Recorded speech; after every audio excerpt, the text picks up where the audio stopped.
তো এখন গুড়ি গুড়ি বৃষ্টি পড়ছে দেখতে পাচ্ছেন। এখন এখানে আসলে এই যে মহিলাটা বসে আছে, জানি না আসলে কার কী সমস্যা নিয়ে বসে আছে। এখন বাসার উদ্দেশ্যে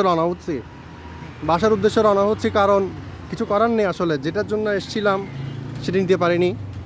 মানে এই ব্রিজে চলে যাচ্ছে। এটা একটু খুব সুন্দর প্রজেক্ট করেছে দেখতে পাচ্ছেন, খুব সুন্দর একটা প্রজেক্ট করেছে এটা সেনাবাহিনীর উদ্যোগে করা প্রজেক্টটা।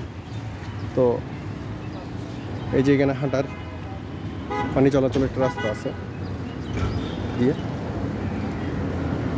তো আমার জায়গাটা ঠিক করলো না। এখন 3 নাম্বার গাড়িতে উঠবো, দেখে আসলে কখন খালি পাই, কখন আসলে আসার সময় খালি পেয়েছি, এখন যাওয়ার সময় আসলে 3 নাম্বার গাড়িতে করে চলে যাব বাসার উদ্দেশ্যে। এগুলো বিষয়, এই রুটে চলে যাব। এই সেই আইয়ুব বাচ্চুকে স্মরণ করে, মানে স্মরণ করে একটি গিটার স্থাপন করা হয়েছে।